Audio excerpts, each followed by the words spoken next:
Siân dwi, a dwi'n gweithio yn y Swyddfa Cyngor a Chymorth Ariannol. Bwriad y fideo yma yw i roi amlinelliad cyflym i chi ar sut i gwblhau cais Cronfa Ariannol Wrth Gefn ar gyfer 2012 a 13. Reit, nawn ni ddechrau gyda'r dudalen gyntaf sydd o'n blaen. Yn gyffredinol, mae'r dudalen gyntaf yn gofyn am fanylion cyffredinol. Mae'n bwysig i gwblhau gymaint ag sy'n bosib fan hyn. Mae'n rhaid i ni gael gwybod eich fanylion chi, o fanylion am eich trefniadau byw, hyd at fanylion am eich cwrs chi. Hefyd, mae yna ychydig o gwestiynau yn yr adran yma yn gofyn os oes gennych blant neu oedolion sydd yn dibynnu arnoch chi yn ariannol. Iawn, os ym i lawr i'r ail dudalen, rydyn ni nawr yn dechrau cyrraedd yr adrannau ychydig mwy cymhleth. Mae'r dudalen gyntaf yn ymwneud ag incwm. Mae'n rhaid i ni wybod am unrhyw incwm sydd gyda chi'n barod. Rydym wedi ceisio rhestru gymaint ac sy'n bosib fan hyn sydd gyda myfyrwyr fel arfer. A rydym wedi ceisio trefnu yn ôl amgylchiadau. Hefyd, ar y gwaelod fan hyn, mae gyda ni adran incwm arall. Mae lle gwag fan hyn rhag ofn ein bod ni wedi colli rhywbeth. Ond y peth pwysig fan hyn yw ein bod ni'n dod i wybod am y cyfansymau.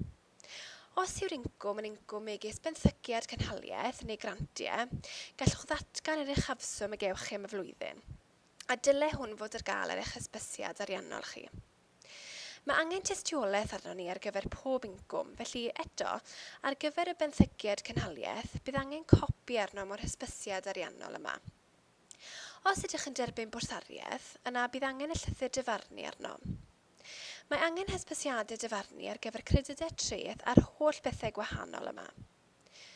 Nodir yr hyn sydd angen arno yn y golofn tystiolaeth angenrheidiol fan hyn sy'n rhedeg yr holl ffordd i lawr y dudalen. Os ydych yn derbyn eich cyllid yn fusol, eto gallwch ddatgan y swm misol os hoffech, neu gallwch ddatgan y cyfanswm cyflawn. Gallwn ni gyfri hwn, dyw hwn ddim yn broblem. Dim ond eich bod yn llenwi hwn, dweud faint yr ydych yn ei dderbyn a darparu tystiolaeth, bydd adran yma cais yn iawn. Os oes rhai pethau'r dudalen yma sydd ddim y berthnasol i chi, yna gallwch chi ei gadael nhw'n wag, ond rydyn ni wedi cynnwys y blwch ticio fan hyn, os ydyn nhw, fel eich bod chi'n gallu ticio i ddweud eich bod chi wedi cynnwys y dystiolaeth angenrheidiol. Ar y gwaelod fan hyn hefyd, mae gyda ni flwch gwirio dogfennau. Felly, gwnewch yn siŵr fod yr holl dystiolaeth a dogfennau yn bresennol, gan na allwn gwblhau'r asesiad hebddynt. Ac hefyd, yn olaf, dylai unrhyw dystiolaeth yr ydych yn darparu gael ei lun gopio, gan na allwn ddychwelyd unrhyw dystiolaeth. Mae'n rhaid i ni ei gadw ar ffeil. Iawn, os ym i lawr i dudalen 3, mae'r dudalen nesaf yn debyg iawn, ond y tro yma rydyn ni'n sôn am wariant fan hyn. Bwriad y ffurflen eleni yw i geisio edrych ychydig mwy fel taflen gyllideb. Efallai eich bod wedi sylwi ar hyn os ydych wedi cwblhau cais cynt. Eto, mae'n rhaid i chi lenwi'r cyfansymau sydd yn berthnasol i chi, naill ai yn wythnosol, yn fusol neu yn flynyddol. Ond mynegwch yr amleddau ac yn amlwg eto gwiriwch y golofn tystiolaeth angenrheidiol fan hyn i weld yn gwmws beth sy'n angen arno ni. Nid oes angen tystiolaeth ar gyfer pob gwariant, ond yn amlwg mae angen rhai arno ni.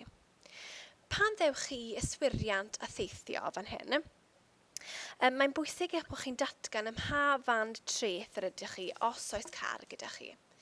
Gallwch ffeindio'r wybodaeth yma ar eich disg treth. Felly, ar ôl i ni fynd trwy hwn i gyd eto, rydym wedi llenwi a defnyddio'r blwch ticio fan hyn i ddarparu tystiolaeth angenrheidiol. Gwirio dogfennau eto ar waelod y dudalen. Ond gwnewch yn siŵr fod popeth yno ac wedi lun gopio gan na allan nhw gael ei dychwelyd. Iawn, dudalen 4. Mae'r dudalen 4 fan hyn, mae'r dudalen nesaf yn cynnwys dyledion, cardiau credyd ac addaliadau. Felly unrhyw cardiau credyd neu cardiau siop, catalogau, benthycau neu o ddyledion rhent, treth y cyngor, morgais, nwy, trydan ac yn y blaen, dylech chi ei llenwi fan hyn yn y golofn swm. Eto, mae angen tystiolaeth arno ni. Gwneud yn siŵr eich bod yn ei lun gopio, a hefyd, os oes gennych unrhyw ddyledion heb eu talu i'r brifysgol, dylech chi ei datgan yma. Os oes gennych unrhyw ddyledion heb eu talu i'r brifysgol a rydych yn dod allan gyda dyfarniad, byddwn yn edrych ar wneud y taliadau yma yn uniongyrchol i'r brifysgol os yn bosib. Os ydych yn hapus gyda hwn, gallwch fynd lawr i'r gwylod fan hyn a llofnodi a printio eich enw mewn llythrennau bras a dyddiad fan hyn hefyd. A bydd hwn yn rhoi'r hawl i ni wneud hynny. Fodd bynnag, ni allwn ddefnyddio hwn ar gyfer ffïoedd sydd heb eu talu. Fel ddywedais i gynt, rydyn ni wedi ceisio gwneud i'r adrannau incwm a gwariant edrych fel ffurflen gyllideb, felly rydym yn gofyn i fyfyrwyr geisio darganfod cyfanswm eu hincwm a'i gwariant nhw. Gweithiwch hwn allan i weld a oes incwm dros ben neu a oes diffyg. Bwriad hwn yw i feddwl am gyllidebu, gan fod hwn yn un o'r pethau pwysicaf y gall myfyriwr ei wneud. Mae'r adran nesaf y ffurflen yn gofyn am fanylion pob cyfri banc yn eich enw chi a'ch partner os oes partner gyda chi. Mae angen i chi ddarparu cod didoli, rhif y cyfri, 2 mis o ddatganiadau banc ar gyfer pob cyfri, ac os oes trafodion dros 100, dylid ychwanegu eglurhad syml. Rydyn ni wedi newid pethau ychydig eleni. Rydyn ni am i fyfyrwyr yn enwebu'r cyfri banc yr hoffent i'r taliadau fynd i fewn iddo. Os ydych yn fyfyriwr gig, neu os ydych yn derbyn taliadau rheolaidd wrth y brifysgol a rydych yn dewis cyfri banc sy'n wahanol i'r un yma'r taliadau arferol am mynd mewn iddo, mi fydd hwn yn newid y cyfri banc a ddelir gan y swyddfa gyllid. Felly mae yn hanfodol eich bod chi'n darllen y wybodaeth uwch ben y grid fan hyn, mwyn sicrhau eich bod chi'n ymwybodol o'r sefyllfa. Eto, mae gennym golofn gwirio dogfennau ar y gwaelod fan hyn. Felly sicrhewch fod popeth gyda chi. Wrth ystyried datganiadau banc, rydym hefyd yn derbyn all printiau ar-lein. Ond mae'n rhaid i rhain gynnwys yr URL ar y dudalen, felly mae'n rhaid ei bod hwn yn uniongyrchol o'r rhyngrwyd yn hytrach na wedi ei lawrlwytho i ddogfennau megis Excel.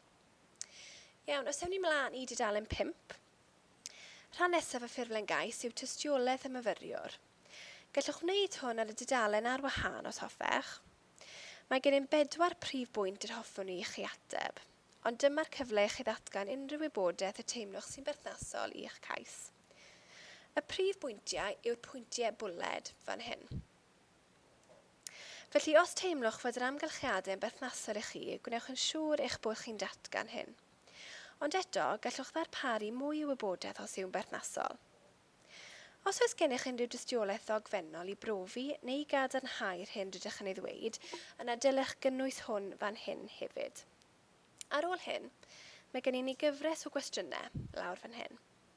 Efallai bydden nhw'n berthnasol i chi, efallai ddim, ond mae'n rhaid i chi eu cwblhau nhw. Yn olaf, ar y gwaelod fan hyn, mae gyda ni golofn yn amlygu faint ydych chi'n ymofyn o'r gronfa a sut ydych chi'n dymuno ei ddefnyddio, y 2 linell ola fan hyn. Felly mae'n bwysig eich bod chi'n llenwi hwn mewn, a bydden nhw'n ddefnyddiol pe bych chi'n gallu rhoi dadansoddiad o'r hyn y bydd unrhyw wobr yn cael ei ddefnyddio ar ei gyfer. Dyw hwn ddim o reidrwydd yn golygu eich bod yn mynd i gael y swm yma, ond mae'n rhoi gwell syniad i'r cynghorwr sydd yn delio â'ch cais o lle yr ydych chi gyda'ch cyllidebu. Yn olaf, mae gyda ni y datganiad. Mae'n bwysig iawn eich bod chi'n darllen hwn. Un o'r prif bwyntiau yw fod gennym mwy o wybodaeth ar blackboard, felly byddai'n ddefnyddiol pe bai chi'n darllen yr rheini. Mae'r wybodaeth i gyd ar gael fan hyn i chi. Ar ôl hyn, gwnewch yn siŵr eich bod chi'n arwyddio a printio eich enw a dyddiad fel arfer. Gallwch ddychwelyd i ni drwy naill ai e-bost, drwy'r post neu wrth ymweld â sesiwn galw heibio. Gallwch gael y ffurflen wedi ei wirio, ond byddai'n rhaid i chi ymweld â'r swyddfa unrhyw ddydd Mawrth rhwng 9:09 a 12:12. Os yw'r amser yma yn anghyfleus i chi, yna cysylltwch â'r swyddfa a gallwn ni drefnu apwyntiad i chi. Iawn, dyma'r ffurflen gais. Rydw i'n gobeithio fod hwn yn gwneud synnwyr, ond os ydych chi'n cael problemau, yna cysylltwch â'r swyddfa ar y manylion y rown ni fan hyn. Pob lwc a diolch i chi.